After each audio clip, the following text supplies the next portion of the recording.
6. King Solomon and the Queen of Sheba. Reading. This play is on King Solomon.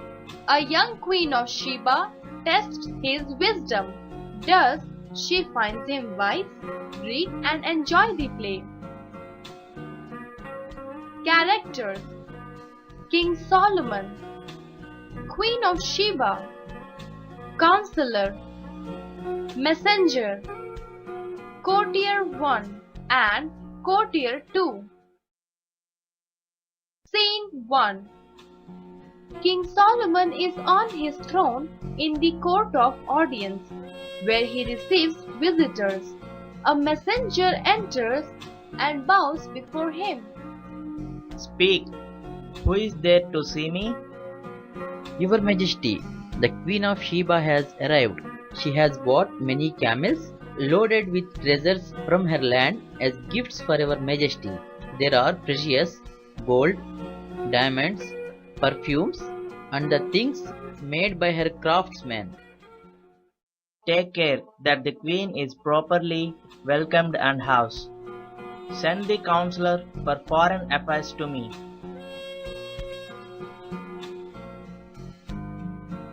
Here I am, your humble servant at your service, your Majesty. Tell me about the Queen of Sheba. Describe the land she hails from. She is from Yemen, your Majesty.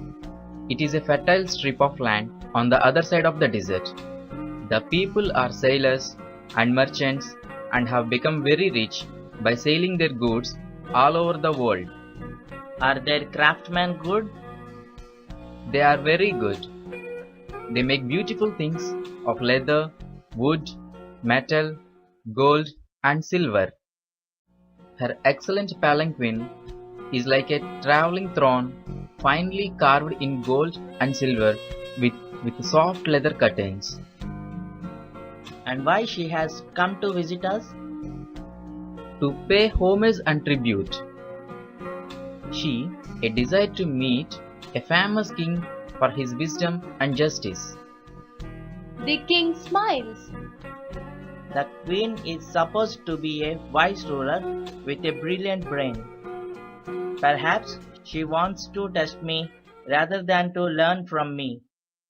Let us see.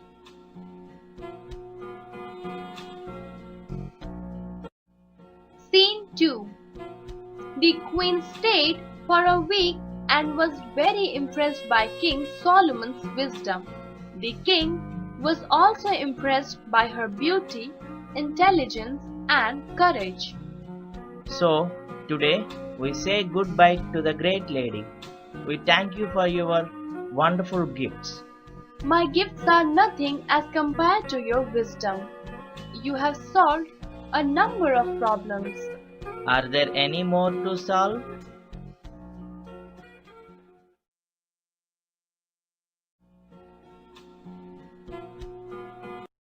The king smiles. He knows she will probably try to test him with a very difficult problem. She makes a sign and her attendants bring in 2 pots of flowers. They are exactly alike and very beautiful. One more perhaps. Of these 2 pots, one is real and the other artificial. No one has been able to tell which is real. But I'm sure your Majesty's wisdom will solve this problem too. Look at the soft petals and the fresh green leaves. Even the stalks and the grains of pollen look similar.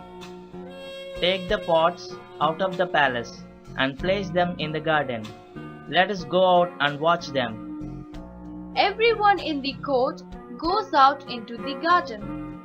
Look, even the bees and the butterflies can't tell the difference. Now watch carefully.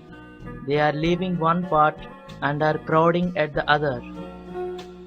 So your problem is solved, young lady. The creatures of nature have chosen the work of nature.